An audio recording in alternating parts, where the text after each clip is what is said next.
Hello everyone, welcome to my channel maths is fun.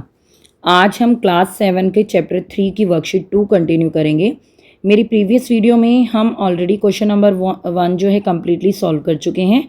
सो आज हम question number 2 से start करेंगे। सो क्वेश्चन नंबर 2 है, without actual division determine which of the following rational numbers have a terminating decimal representation and which have a non-terminating decimal representation. Now you will think कि भाई division के बिना हम कैसे ये show कर पाएंगे कि कौन सा रेशनल नंबर जो है टर्मिनेटिंग डेसिमल को रिप्रेजेंट करेगा, कौन सा डेसिमल जो है नॉन टर्मिनेटिंग डेसिमल को रिप्रेजेंट करेगा। तो इसका एक रूल होता है, वो मैं आपको बता देती हूँ। हम 1 बाय 1 हम सॉल्व करेंगे। सो फर्स्ट पार्ट है 11/4। सबसे पहले आपने ये चेक करना है कि जो गिवन रेशनल नंबर है it should be in its lowest term. जो रेशनल नंबर है वो उसके लोवेस्ट टर्म में होना चाहिए। पहली बात, लोवेस्ट टर्म का मतलब आपको पता ही होगा, आपने ऑलरेडी आपकी प्रीवियस क्लासेस में सीखा हुआ है कि लोवेस्ट टर्म में क्या होता है कि जो हमारा नंबर है न्यूमरेटर और डिनोमिनेटर, इन दोनों नंबर के बीच एक्सेप्ट 1 कोई भी कॉमन फैक्टर नहीं होना चाहिए जो इन दोनों को डिवाइड कर सके। ठीक है बेटा, ऐसा कोई भी नंबर ना हो जो इन दोनों के बीच ऐसा कॉमन फैक्टर हो जो न्यूमरेटर और डिनोमिनेटर को डिवाइड करे, एक्सेप्ट 1। अब देखो 11 प्राइम नंबर है एंड 4 अननोन प्राइम है, लेकिन प्राइम नंबर है और ये दूसरा नंबर है। तो देखो बेटा, बट ऑब्वियस है कि इन दोनों में 1 को छोड़ के कोई भी नंबर जो है कॉमन फैक्टर नहीं होगा। इट मीन्स ये इसके लोवेस्ट टर्म में है। तो लोवेस्ट टर्म में, तो उसके बाद हमारा जो सेकेंड स्टेप होता है उसमें हम क्या करते हैं कि हम जो है डिनोमिनेटर जो हमें दिया हुआ है, डिनोमिनेटर, इसका डिनोमिनेटर क्या है, डिनोमिनेटर है हमारा 4। सो डिनोमिनेटर इसमें आपका 4 दिया हुआ है, तो 4 का आप जो है प्राइम फैक्टराइजेशन करो। यहाँ पे 4 का प्राइम फैक्टराइजेशन आपको पता ही है, स्मॉलेस्ट प्राइम नंबर से स्टार्ट करेंगे। 2 के टेबल में 4 आता है, 2 2 जा 4, देन 2 1 जा 2। सो आप यहाँ पे लिखोगे कि द प्राइम फैक्टर, आप पहले लिखो 4 is equal to 2 multiply by 2। ठीक है, जब हमने प्राइम फैक्टराइजेशन किया, prime factorisation of denominator 4, 2 multiply by 2। ठीक है, उसके बाद आप लिखो the prime factor of 4 is 2। कितने टाइम्स है बेटा, 2 टाइम्स। सो आपने ध्यान रखना है, जब आप डिनोमिनेटर का प्राइम फैक्टराइजेशन करोगे, या तो बेटा वो प्राइम फैक्टर 2 हो या फिर 5 मल्टीप्लाई बाई 2 आया, the prime factor of 4 is 2 times आया बेटा। उसके बाद आप क्या लिखोगे, देयरफॉर, अब यहाँ पे तो 2 ही आ रहा है, 2 और 5 के अलावा कुछ आएगा तब वो नॉन टर्मिनेटिंग हुआ, लेकिन अभी ये किसको रिप्रेजेंट करेगा, देयरफॉर 11/4 हैज अ टर्मिनेटिंग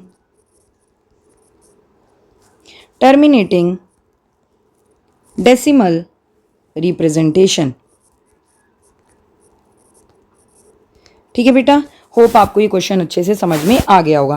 पहले आप देखोगे कि लोवेस्ट टर्म में होना चाहिए, अगर लोवेस्ट टर्म में नहीं है तो हम पहले उसको लोवेस्ट टर्म में चेंज करेंगे और उसके बाद हम उसके डिनोमिनेटर के प्राइम फैक्टराइजेशन करेंगे। प्राइम फैक्टराइजेशन करने के बाद हम ये चेक करेंगे कि उसकी प्राइम फैक्टराइजेशन में 2 और 5 के अलावा अगर कोई डिजिट आ रही है तो वो नॉन टर्मिनेटिंग डेसिमल को रिप्रेजेंट करेगा, अदरवाइज ओनली 2 और 5 ही है तो वो टर्मिनेटिंग डेसिमल को रिप्रेजेंट करेगा, दैट रेशनल नंबर। ओके, सो हम अब सेकेंड पार्ट करते हैं। सेकेंड पार्ट है 13/80।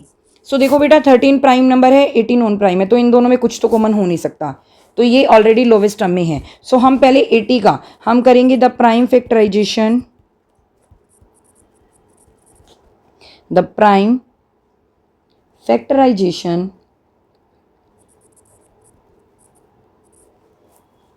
Of denominator.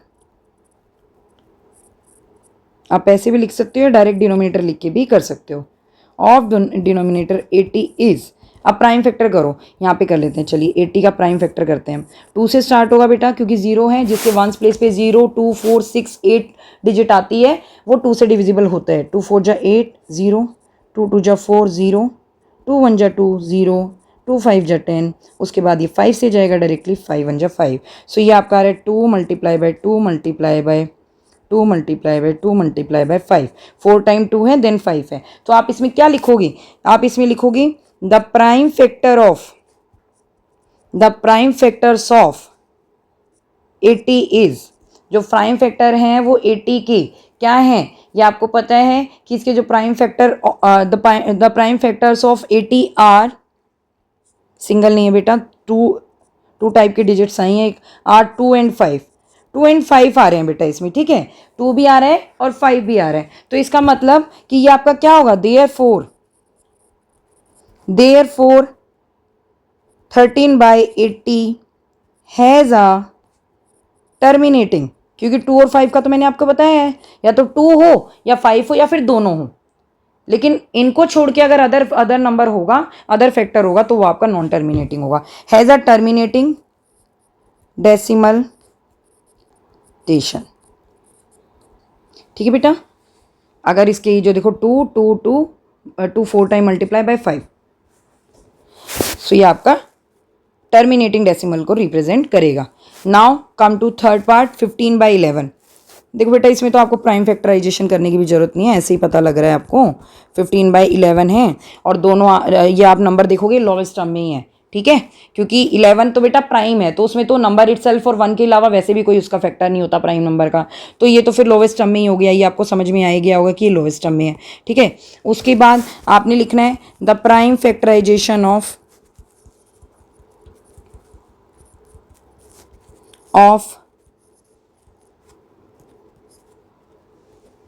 Denominator 11 is, so 11 का प्राइम फैक्टराइजेशन करने की जरूरत है आपको, ऐसे ही नहीं पता लग जाएगा आपको, 11 के टेबल में जाएगा, यानी 11 1 जा 11, यही होगा प्राइम फैक्टराइजेशन। क्या होगा, 11 1 जा 11, खाली आप 11 भी लिख सकते हैं, आपको पता ही है जब हम ऐसे करते हैं यहाँ पे 11 तो डायरेक्टली 11 के टेबल में जाएगा, तो हम कैसे लिखते हैं इसको, 11 ही आ गया, बस ओनली 11 ही आ रहा है ना बेटा, तो 11 है, सो 11 तो आपका क्या है, अदर देन क्या है 11 जो है, आप यहाँ पे लिखो पे the prime factor of 11 is 11, ठीक है, ओनली 11 है, तो ये क्या है, this factor is other than 2 and 5, उसके बाद आप लिखोगे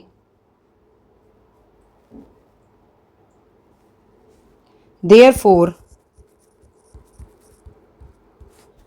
15/11 हैज़ अ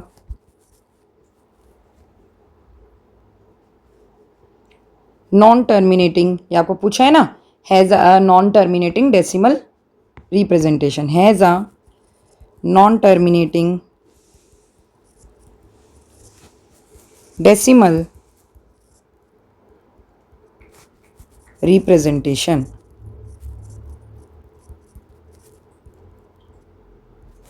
आई होप आपको ये अच्छे से समझ में आ गया होगा। सो 11 का प्राइम फैक्टराइजेशन आपको पता ही है, मैंने कहा था इधर वाले नंबर आते तो 11 हो गया, क्योंकि 11 से डायरेक्टली 11 ही जाएगा और किसी के टेबल में आता नहीं है, सो प्राइम फैक्टर जो 11 का वो 11 ही है।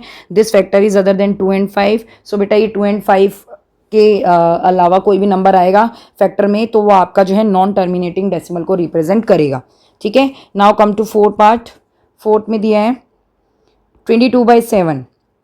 अभी आप देख रहे हो ये ऑलरेडी लोवेस्ट टर्म में है, 22/7 ऑलरेडी लोवेस्ट टर्म में है, क्योंकि 7 इज अ प्राइम नंबर, तो एक भी कोई भी प्राइम नंबर होगा या दोनों ही प्राइम नंबर होंगे तो व्हाट ऑब्वियस है बेटा, वो आपका लोवेस्ट टर्म में होगा ही होगा। सो 7 का और आपको पता ही है क्या होगा prime factorisation, the prime factorisation 7 भी 7 के ही टेबल में आता है, ऑफ 7 इज क्या होगा 7, ठीक है। प्राइम फैक्टराइजेशन ऑफ डिनोमिनेटर लिख दो, ऑफ डिनोमिनेटर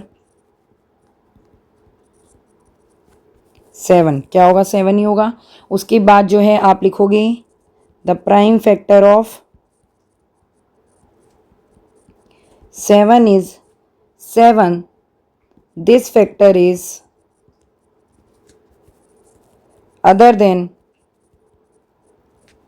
2 and 5, कि 2 and 5 से अदर देन है बेटा, तो ये क्या होगा, therefore 22/7 has a non terminating decimal representation.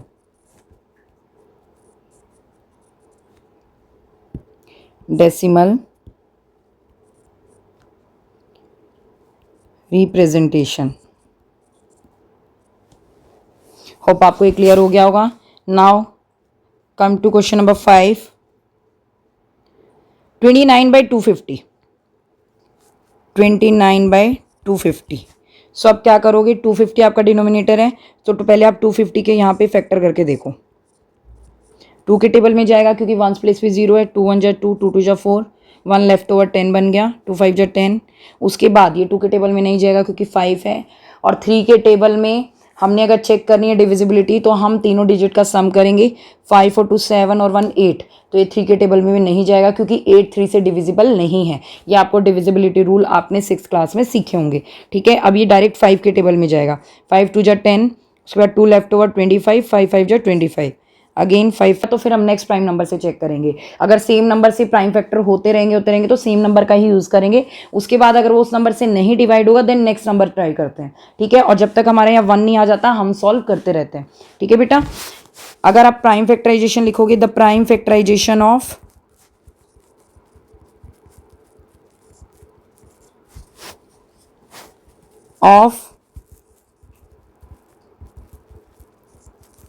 Denominator 250 is.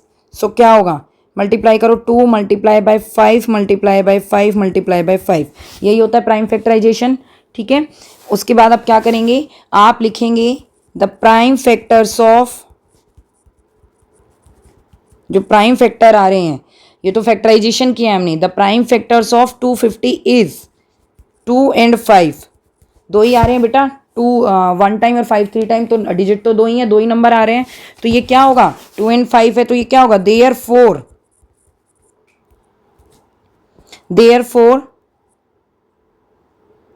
29/250 has a terminating decimal representation है. क्योंकि 2 और 5 में से एक हो या 2 और 5 दोनों हो तो टर्मिनेटिंग होगा. Terminating decimal representation.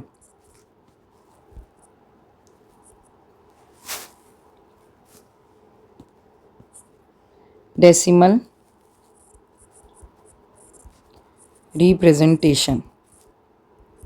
ठीक है बेटा, उसके बाद है क्वेश्चन नंबर 6. देख लेते हैं क्या है. 37/21. 37/21. अब 21 का आप यहाँ पे प्राइम फैक्टर करो. 2 के टेबल में नहीं जाएगा 21, तो फिर 3 से ट्राई करेंगे. 3 7 जा 21 और 7 7. ये अब हमारा फिनिश हो गया.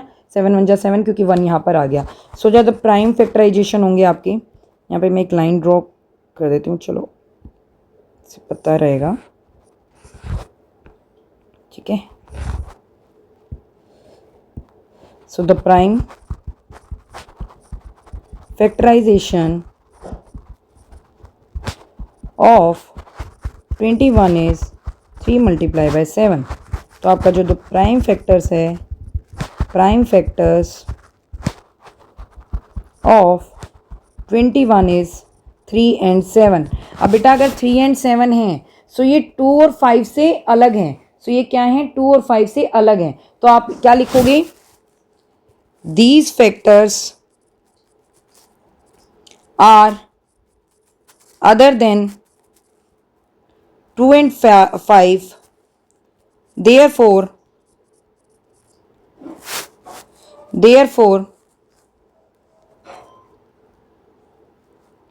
37/21 has a non terminating. 3 and 7 आ रहा है ना, इसीलिए नॉन टर्मिनेटिंग हो जाएगा. नॉन टर्मिनेटिंग डेसिमल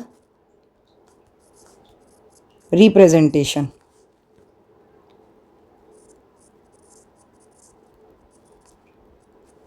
आई होप आपको ये समझ में आ गया होगा. ठीक है, सो अगर 2 and 5 से फर्दर कोई भी फैक्टर होगा तो ये आपका नॉन टर्मिनेटिंग डेसिमल रिप्रेजेंट ही करेगा. ठीक है, नाउ कम टू 7th. 49/14.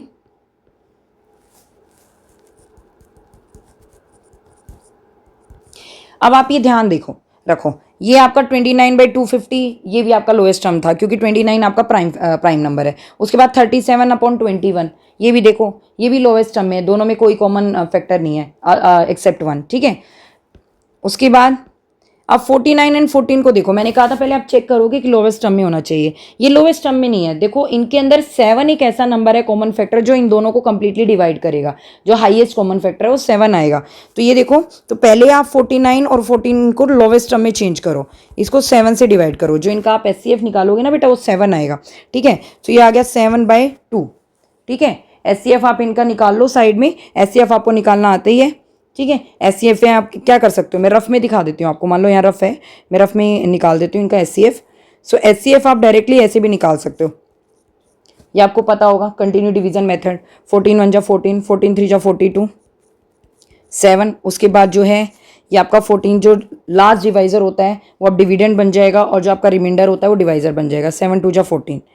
सो देखो बेटा, इनका जो हाईएस्ट कॉमन फैक्टर आ रहा है वो 7 आ रहा है, जिससे लास्ट जो डिवाइजर होता है, जिससे आपका रिमाइंडर 0 आता है, वही आपका एचसीएफ होता है। तो ये रफ में करके देखेंगे आप। तो मैंने इसको लोवेस्ट टर्म में यूज़ करा। सो लोवेस्ट टर्म जो है क्या हो गई, 7/2 हो गई। So the lowest term of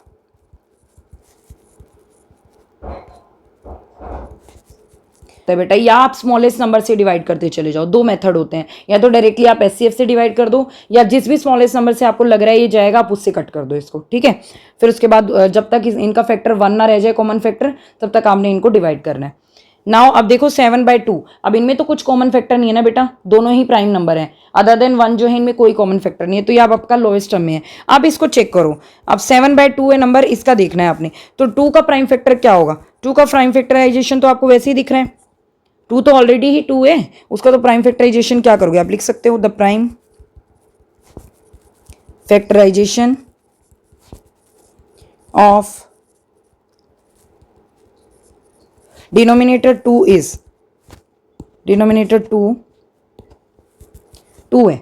ठीक है, तो 2 है तो क्या होगा, यहां आप डायरेक्टली भी आंसर लिख सकते हो, prime factorisation of denominator 2 is 2 ही है, क्योंकि 2 के ही टेबल में जाएगा, तो आप डायरेक्टली लिख सकते हो यहाँ पे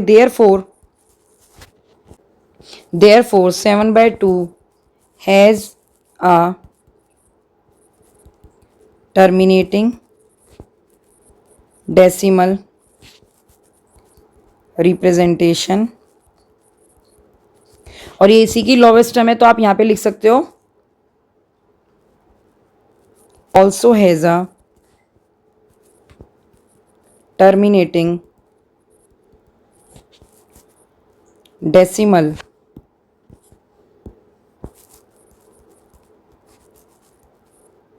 representation। जब बेटा 7/2 इसी का ही तो लोवेस्ट टर्म है ना, तो इसका ये अगर टर्मिनेटिंग होगा डेसिमल रिप्रेजेंटेशन, तो 49/14 भी टर्मिनेटिंग डेसिमल रिप्रेजेंट करे। Now come to question number 8। Question number 8 है 126/45।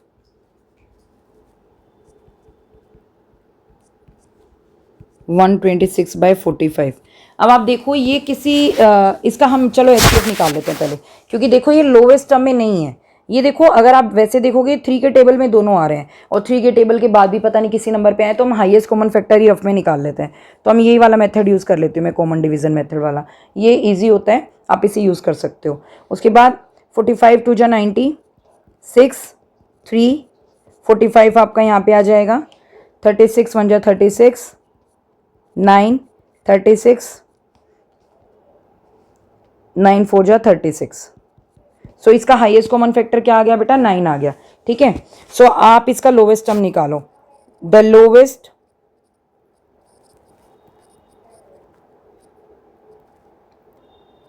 टर्म ऑफ 5 इज, क्या करोगे, इन दोनों को आप 9 से डिवाइड कर दो,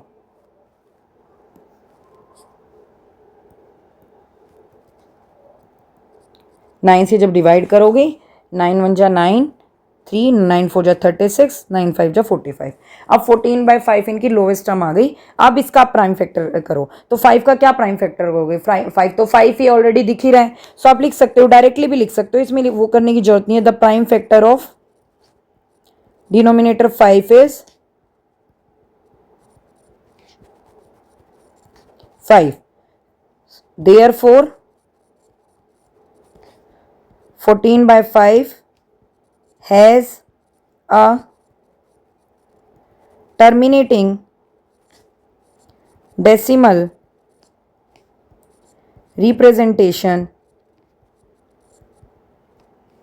एंड इसकी होगी तो बेटा इसी का लोएस्ट टर्म है, 126/45 का ही लोएस्ट टर्म है। सो 126/45 also has a terminating decimal representation. अब आपने विदाउट एक्चुअल डिवीजन के अब आपको ये समझ में आ गया कि आपने जो है कैसे शो करना है कि कोई गिवन रेशनल नंबर है वो टर्मिनेटिंग डेसिमल को रिप्रेजेंट करेगा या नॉन टर्मिनेटिंग डेसिमल को रिप्रेजेंट करेगा। उसका सिंपल सा रूल है, पहले तो आप रेशनल नंबर को ये चेक करो कि वो आपका लोएस्ट टर्म में है या नहीं है। अगर लोएस्ट टर्म में नहीं है तो पहले आप उसको लोएस्ट टर्म में चेंज करो, और लोएस्ट टर्म में चेंज करने का मेथड आपको आता ही है, ठीक है। उसके बाद आप उस नंबर के डिनोमिनेटर का ये प्राइम फैक्टर करो, और फिर उसके प्राइम फैक्टर में चेक करो कि 2 और 5 नंबर को छोड़ के अगर कोई भी नंबर आएगा तो वो नंबर जो है नॉन टर्मिनेटिंग डेसिमल को रिप्रेजेंट करेगा। अगर 2 और 5 में से कोई नंबर है या दोनों नंबर हैं 2 और 5 तो वो आपका टर्मिनेटिंग डेसिमल को रिप्रेजेंट करेगा। आई होप आपको ये क्लियर हो गया होगा। सो हमने जो है इसके कंप्लीट पार्ट कर लिए हैं। 1 वाले में जो है ये आपका टर्मिनेटिंग है, डेसिमल को रिप्रेजेंट कर रहा है। सेकेंड वाले में टर्मिनेटिंग डेसिमल को रिप्रेजेंट कर रहा है। उसके बाद थर्ड वाले पार्ट में ये नॉन टर्मिनेटिंग डेसिमल को रिप्रेजेंट कर रहे हैं। उसके बाद फोर्थ पार्ट में ये नॉन टर्मिनेटिंग डेसिमल को रिप्रेजेंट कर रहे हैं। एंड फिफ्थ पार्ट में टर्मिनेटिंग डेसिमल रिप्रेजेंटेशन है, एंड सिक्स्थ पार्ट में नॉन टर्मिनेटिंग डेसिमल रिप्रेजेंटेशन है, क्योंकि 3 और 7 थे एक्सेप्ट 2 और मतलब अदर देन 2 और 5 थे, तो इसीलिए हमारा नॉन टर्मिनेटिंग डेसिमल को रिप्रेजेंट कर रहे हैं। उसके बाद सेवन्थ पार्ट में हमने देखा ये लोएस्ट टर्म में नहीं है, तो पहले हमने लोएस्ट टर्म में चेंज किया। उसके बाद हमने देखा 2 का फैक्टर तो 2 ही होता है, तो डायरेक्टली ये आपका क्या हो गया 2 है, तो 2 है तो आपका टर्मिनेटिंग डेसिमल रिप्रेजेंट करेगा। 7/2 इसी की लोवेस्ट टर्म है। अगर 7/2 टर्मिनेटिंग को करे तो 9/14 also has a terminating decimal representation.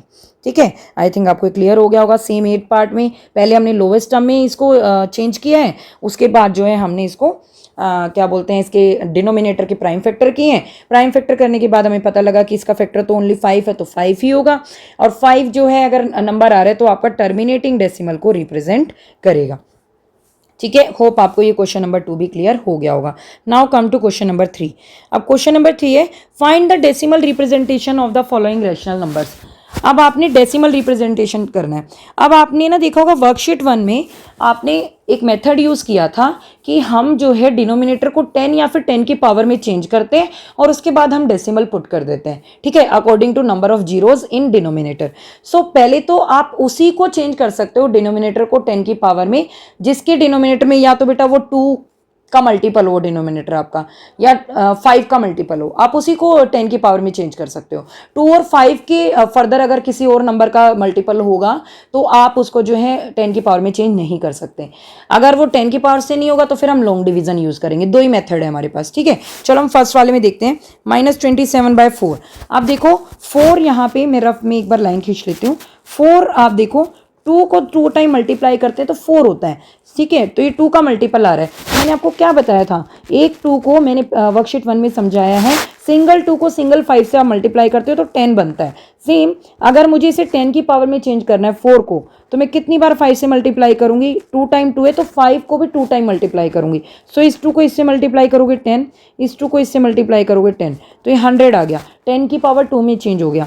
सो मुझे यहाँ पे और क्या होता है बेटा, जब हम रेशनल नंबर में सेम फ्रैक्शन की तरह ही हमारे ऑपरेशंस होते हैं रेशनल नंबर में, अगर हम न्यूमरेटर को किसी चीज़ से मल्टीप्लाई या डिवीजन करते हैं तो डिनोमिनेटर को भी हम सेम नंबर से मल्टीप्लाई या डिवीजन करते हैं। जो भी इंपैक्ट होगा बेटा दोनों नंबर पे होगा, न्यूमरेटर पे भी होगा डिनोमिनेटर पे भी होगा, सेम इंपैक्ट होना चाहिए, ठीक है। अब जैसे हम ये 4 को हम किससे मल्टीप्लाई कर रहे हैं 25 से, 5 5 जो 25, 2 टाइम 5 का मतलब 25, ताकि ये 10 की पावर में चेंज हो जाए। सो 27 को भी हमें 25 से मल्टीप्लाई करना पड़ेगा।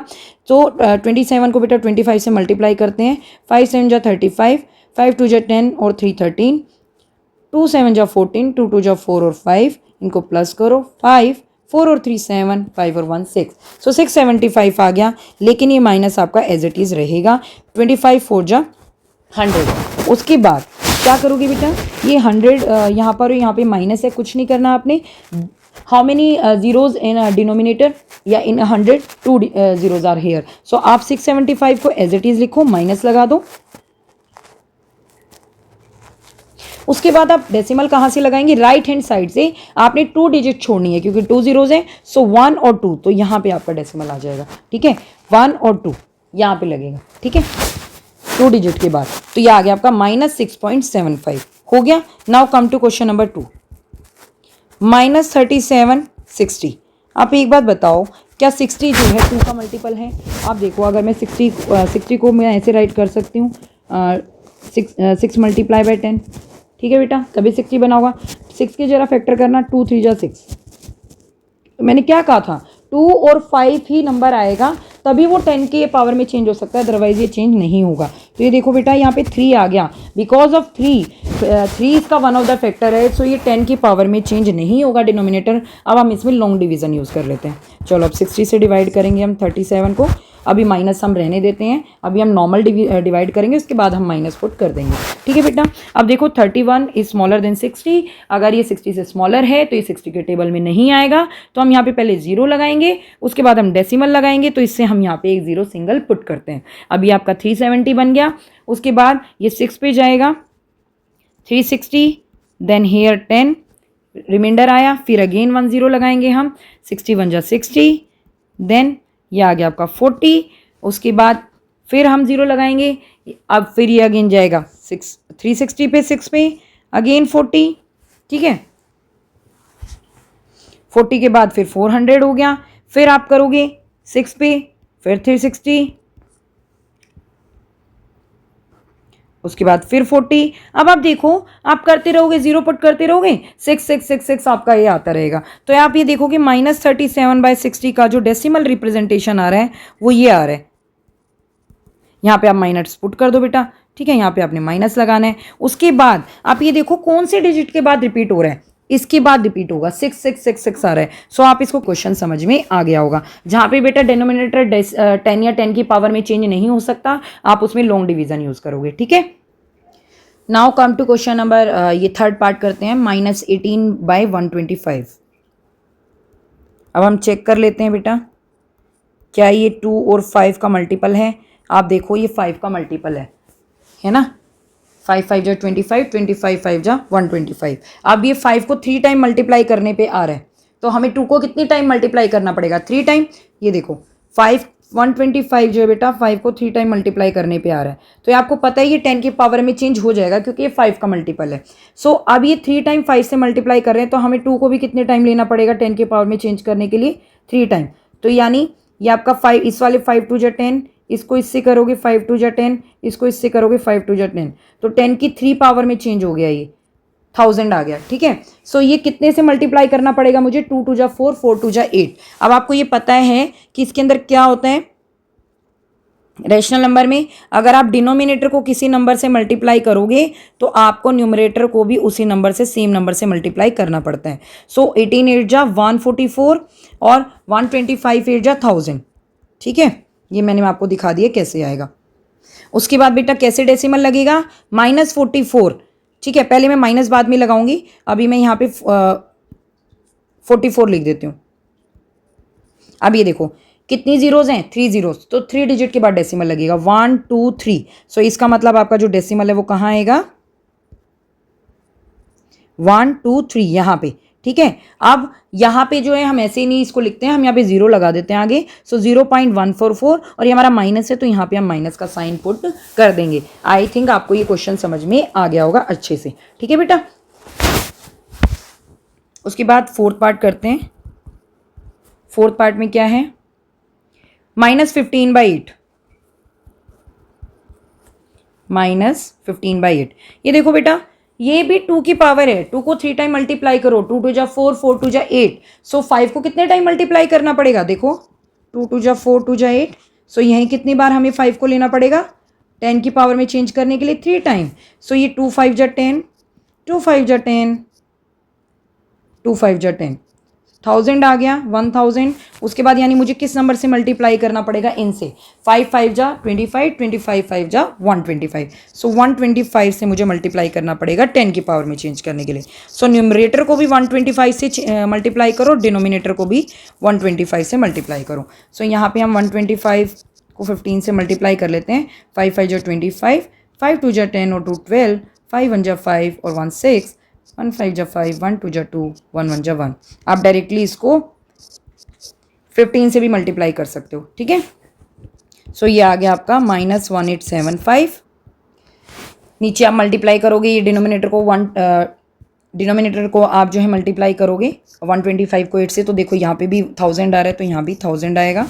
आप 1875 को एज इट इज़ लिख लो। उसके बाद 3 जीरोज़ हैं डिनोमिनेटर में 1000 में, तो 3 डिजिट के बाद डेसिमल लगाओ 1 2 3। उसके बाद आप यहाँ पे माइनस पुट कर दो, ये डेसिमल यहाँ पे आएगा आपका, ठीक है। ये डेसिमल नहीं है बेटा, ये गलती से लिख दिया है। सो 187 गलती से मार्क हो गया था, ठीक है। सो यहाँ पे मार्क होगा आपका, डेसिमल यहाँ पे पुट करना है अपने 3 डिजिट के बाद, ठीक है। 1.875 -1.875 इज द आंसर। होप आपको क्वेश्चन नंबर 3 भी अच्छे से समझ में आ गया होगा, ठीक है। अब हम करते हैं क्वेश्चन नंबर 3 में। आपको समझ में आ गया, पहले आप डिनोमिनेटर को चेक करो कि वो 10 और 10 की पावर में चेंज हो रहा है। अगर नहीं हो रहा है तो फिर आप लॉन्ग डिवीजन का यूज़ करो, ठीक है। Now come to question number 4। If the number this number is expressed as a decimal it will be terminating और non terminating, justify your answer. So पहले तो हम क्या करेंगे, इनको सॉल्व करेंगे, और आपको सॉल्व करना ही आता ही होगा कैसे करते हैं। सो इनको कैसे ऐड करेंगे हम, पहले ये जो हमारे डिनोमिनेटर है ना, इनका हम निकालेंगे एलसीएम, और इनका एलसीएम आपको निकालना आता ही होगा, ठीक है। तो कैसे करेंगे, कॉमन डिवीजन मेथड यूज़ कर रहे हैं हम। 2 1 जा 2, 2 2 जा 4 5। एलसीएम के 3 मेथड होते हैं, 6th क्लास में आपने सीखा होगा। मल्टीपल आप कर सकते हो, प्राइम फैक्टराइजेशन है, और एक हमारा कॉमन डिवीजन मेथड है, ठीक है। सो पहले जो बेटा नंबर हमारा नहीं डिवाइड होता है उसको हम एज इट इज़ लिखते हैं। देखो 2 के टेबल में जो है 3 नहीं आ रहा था, तो 3 मैंने यहाँ पे एज इट इज़ लिया हुआ है। सेम 5 भी नहीं आ रहा था, 5 एज इट इज़। और स्टार्ट हमेशा स्मॉलेस्ट प्राइम नंबर से करेंगे, और जब तक सारे नंबर आपके 1 में कन्वर्ट नहीं हो जाते, यानी कि उनका क्वेश्चन 1 नहीं आ जाता, तो वहाँ तक आपने कंटिन्यू करना है। सो 2 1 जा 2, 5 as it is. Next prime number कौन सा लेंगे, अब 2 तो खत्म हो गया, 3 को हमने यहाँ पे बेटा 1 करना है। 3 1 जा 3, 5। नेक्स्ट प्राइम नंबर कौन सा लेंगे, 5, क्योंकि 5 ही हमारा यहाँ पे लेफ्ट है। 5 1 जा 5। अब यहीं पे आपका ये खत्म हो जाएगा, एंड हो जाएगा, बिकॉज यहाँ पे सब 1 आ गए। तो जब आप एलसीएम निकालोगे इनका 2 3, एलसीएम ऑफ 2 3 4 एंड 5, या आप रफ में निकाल सकते हो। ये वाले नंबर को आप क्या करते हो, मल्टीप्लाई करते हो। ये आ गया बेटा 2 2 जा 4, 4 3 जा 12, 12 5 जा 60, ठीक है। एलसीएम आ गया 60। तो आप क्या करते हो, जब आप ऐड करते हो 60 को आप नीचे लिखते हो। उसके बाद जो पहले नंबर का डिनोमिनेटर है 2 से 60 बेटा कितने पे डिवाइड होगा, 30 पे। 30 से हो जाएगा, तो 30 को हम ऊपर जो है इससे मल्टीप्लाई करते हैं, तो 30 1 जा 30, प्लस 3 के टेबल में 60 कितने पे आएगा, 20 पे। तो उस 20 को हम न्यूमरेटर से मल्टीप्लाई करते हैं, 22 2 जा 40। 4 के टेबल में 60 कितने पे जाएगा, 15 पे। 15 4 जा 60। सो उस 15 को हम उसके न्यूमरेटर से मल्टीप्लाई करते हैं, 15 3 जा 45। 5 के टेबल में 60 कितने पे जाएगा, 12 पे। तो 12 को हम न्यूमरेटर से मल्टीप्लाई करते हैं, 12 4 जा 48। अब इन सबको आप ऐड कर दो, 8 और 5 13, 4 4 8, 12 3 15 और 16। सो ये आ गया आपका 163/60। सो अब हमने ये चेक करना है कि ये टर्मिनेटिंग हो या नॉन टर्मिनेटिंग होगा। तो अब आपको मैंने बताया था कि हम विदाउट एक्चुअल डिवीजन भी बता सकते हैं कि ये टर्मिनेटिंग है नॉन टर्मिनेटिंग है। तो देखो कैसे, 60 है, पहले आप 60 को देखो, ये मैं रफ में कर रही हूँ बेटा, ठीक है। अब यहाँ 60 है, और 60 के आपने प्राइम फैक्टराइजेशन यहाँ पे ऑलरेडी किए हुए हैं। अभी आपने जो एलसीएम निकाला है वो क्या है, वो इसके प्राइम फैक्टराइजेशन ही तो है 60 के। एलसीएम मतलब ये सब आपके प्राइम फैक्टराइजेशन ही तो होते हैं। तो देखो 60 के प्राइम फैक्टराइजेशन जो आप लिख सकते हो, the prime factorisation of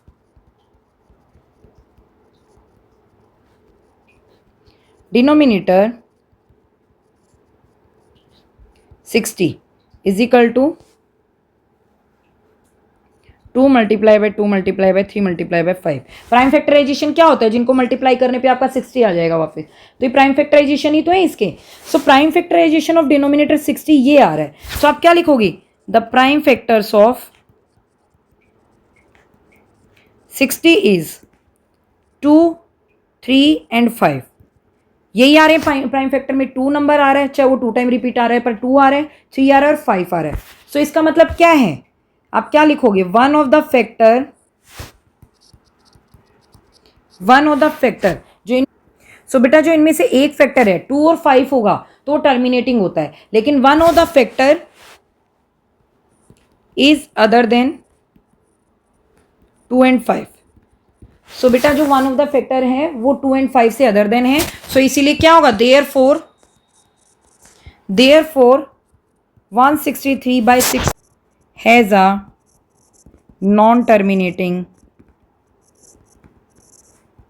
decimal represent.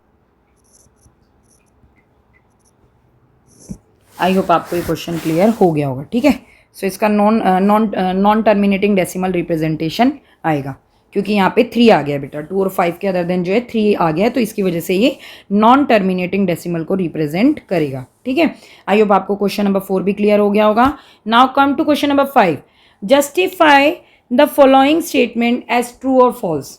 देखो बेटा 22/7 आपने क्वेश्चन नंबर 2 में किया है, ये वाला सेम, ये रिप्रेजेंट करेगा टर्मिनेटिंग डेसिमल को। 7 है यहाँ पे, डिनोमिनेटर में 7 है, हम विदाउट डिवीजन के भी बता सकते हैं। 7 है तो ये अदर देन 2 और 5 है। सो अगर ये अदर देन 2 और 5 है तो ये नॉन टर्मिनेटिंग होगा ना, तो ये क्या होगा आपका, फॉल्स होगा। क्या होगा, फॉल्स होगा, ठीक है। 51/512, अब 51/512 है, can be represented as a terminating decimal.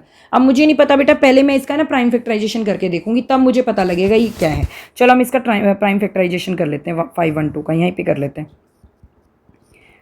2 2 जा 4, 1 लेफ्ट ओवर हुआ 11, 2 5 जा 10, 1 लेफ्ट ओवर हुआ 12, 2 6 जा 12, 2 1 जा 2, 2 2 जा 4, 16 बन गया, 2 8 जा 16, 2 6 जा 12, 2 4 जा 8, 2 3 जा 6, 2 2 जा 4, 2 1 जा 2, 2 6 जा 12, 2 8 जा 16, 2 4 जा 8, 2 2 जा 4 एंड 2 1 जा 2। 2 की ही पावर आ रही है सारी। तो बेटा अगर 2 और 5 में से कोई भी नंबर होता है तो ये कौन सा डेसिमल होता है, टर्मिनेटिंग डेसिमल। तो यहाँ पे आप लिखोगे ट्रू, ये टर्मिनेटिंग डेसिमल है आपका, ठीक है। Now 19/45 can be represented as a non terminating repeating decimal. क्या ये नॉन टर्मिनेटिंग रिपीटिंग डेसिमल होगा, अभी हमें देखना पड़ेगा। अब रिपीटिंग का पूछ लिया बेटा, इसने रिपीटिंग का पूछ लिया तो उसके लिए तो हमें लॉन्ग डिवीजन करके देखना पड़ेगा, ठीक है। सो 45/19,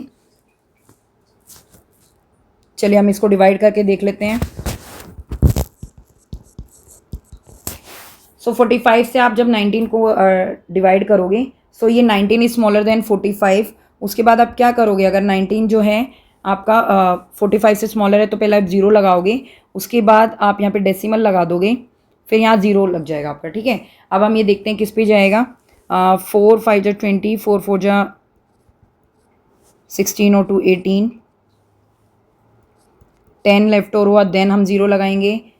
उसके बाद ये जाएगा 2 45 2 जा 90, उसके बाद 10 लेफ्ट ओवर हुआ, फिर 0 लगाएंगे। 45 2 जा 90, 10 फिर से ये 100 बना, 90 लेस करोगे, फिर 10, फिर 0, 45 2 जा 90। तो इसका मतलब क्या है बेटा, इसका मतलब क्या है, ये रिपीटिंग डेसिमल है, और नॉन टर्मिनेटिंग का मतलब ये टर्मिनेट ही नहीं हो रहा आपका। कंटिन्यूशन में जो है आपका रिमाइंडर 0 नहीं आ रहा, रिमाइंडर आपका वापस से सेम रिपीट हो रहा है, सेम आपका क्वेश्चन में सेम डिजिट रिपीट हो रही है। तो ये रिपीटिंग भी है और नॉन टर्मिनेटिंग है, तो ये ट्रू और फॉल्स है। ये ट्रू है तो आप यहाँ पे क्या लिखोगे, ट्रू। अगर खाली नॉन टर्मिनेटिंग डेसिमल आता ना, फिर तो हम इसके डिनोमिनेटर से चेक कर लेते, लेकिन इसने रिपीटिंग भी पूछा है तो हमने रिपीटिंग भी चेक कर। फोर्थ पार्ट है 3/17 can not be representing as a non terminating repeating decimal. हम रिपीटिंग तो चेक ही नहीं कर रहे, हम सिंपल सी एक चीज़ देख रहे हैं कि नॉन टर्मिनेटिंग बोल दिया इसने, can not B non terminating, तो नॉन टर्मिनेटिंग तो ऑलरेडी हो गई होगा। 17 है डिनोमिनेटर में बेटा, 2 और 5 से अदर देन है, 17 प्राइम है, प्राइम नंबर है, तो 17 का तो प्राइम फैक्टराइजेशन में जो है प्राइम फैक्टर 17 ही होगा, ठीक है। तो 17 तो अदर देन 2 एंड 5 है। अब अगर ये अदर देन 2 एंड 5 है तो ये नॉन टर्मिनेटिंग तो होगा ही होगा। सो कैन नॉट भी बोल रहे हैं, तो इसका मतलब क्या होगा, फॉल्स। इसको हम रिप्रेजेंट कर सकते हैं नॉन टर्मिनेटिंग में, ठीक है। Now come to question number 5, if 3/2 and 7/5 are terminating decimal. ये टर्मिनेटिंग डेसिमल कैसे हैं आप देखो, डिनोमिनेटर में 2 है तो ये टर्मिनेटिंग होगा, डिनोमिनेटर में 5 है तो प्राइम फैक्टर भी 5 का 5 ही होगा, तो ये टर्मिनेटिंग है दोनों। Then 3/2 plus 7/5 is also terminating decimal. Check कर लेते हैं 3/2 प्लस 7/5। सो ये देखो 3/2 कौन सा पार्ट है, ये हमारा 5th पार्ट है। इनका दोनों का बेटा एलसीएम होगा 10 एलसीएम हुआ। 2 के टेबल में 10 5 पे जाएगा तो 5 3 जा 15, 5 के टेबल में 10 2 पे जाएगा, 2 7 जा 14। सो ये हो गया 5 और 4 9, 1 और 1 2, 29/10।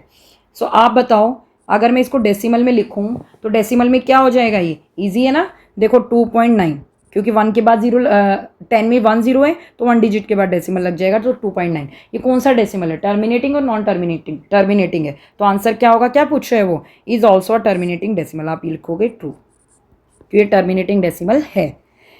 1/4 and 1/5 both have terminating decimal representation. देखो बेटा 4 जो है 2 का मल्टीपल है, 2 2 जा 4, प्राइम फैक्टराइजेशन 4 के क्या होंगे, प्राइम फैक्टराइजेशन 2 के होंगे, 2 × 2। सो 2 और 2 और 5 डिजिट होती है तो वो टर्मिनेटिंग ही होती है, और यहाँ पे ऑलरेडी 5 ही है तो ये टर्मिनेटिंग ही हो गया। Then 1/4 and 1/5 also has a terminating decimal representation. So 1/4 और 1/5 को हम कैसे मल्टीप्लाई करते हैं, न्यूमरेटर को न्यूमरेटर से 1 को 1 से करेंगे 1, 4 को 5 से तो 20 आ गया। सो 1/20 क्या आपका 1/20 क्या आपका रिप्रेजेंट कर रहा है, क्या बोलते हैं टर्मिनेटिंग को, कैसे देखो 20 के प्राइम फैक्टराइजेशन कर लो आप, 2 1 जा 2 0, 2 5 जा 10, 5 1 जा 5। सो 20 के जो प्राइम फैक्टराइजेशन आ रहे हैं वो 2 × 2 × 5, 2 2 जा 4, 4 5 जा 20। सो 2 और 5 आ रहे हैं इसके डिनोमिनेटर के जो है प्राइम फैक्टराइजेशन, और 2 और 5 आता है तो हमारा कौन सा डेसिमल होता है, टर्मिनेटिंग डेसिमल रिप्रेजेंटेशन होता है। सो आंसर हो गया ट्रू। आई होप आपको ये क्वेश्चन भी अच्छे से समझ में आ गया होगा और आपको ये कंप्लीट वर्कशीट अच्छे से समझ में आ गई होगी। सो हमारी वर्कशीट जो है कंप्लीट हो चुकी है, वर्कशीट 2। सो अगर आपको क्वेश्चन नंबर 1 समझना है तो आप मेरी प्रीवियस वीडियो चेक कर सकते हैं, उससे आपको समझ में आ जाएगा कि क्वेश्चन नंबर 1 में हमने कैसे एक्चुअल डिवीज़न का यूज़ करके, लॉन्ग डिवीज़न का यूज़ करके टर्मिनेटिंग और नॉन टर्मिनेटिंग डेसिमल्स का पता लगाया है। और इन क्वेश्चंस में हमने क्वेश्चन नंबर 2 में विदाउट डिवीज़न के हमने कैसे फाइंड किया है कि वो टर्मिनेटिंग डेसिमल है या नॉन टर्मिनेटिंग डेसिमल है, तो आपको क्लियर हो गया होगा अच्छे से। आई होप आपको मेरी वीडियो समझ में आ रही होगी। अगर आपको मेरी वीडियो समझ में आ रही है तो प्लीज़ मेरी वीडियो को लाइक करें एंड ज़्यादा से ज़्यादा शेयर करें, and please subscribe to my channel to get latest update. Thank you so much, thank you for watching, take care.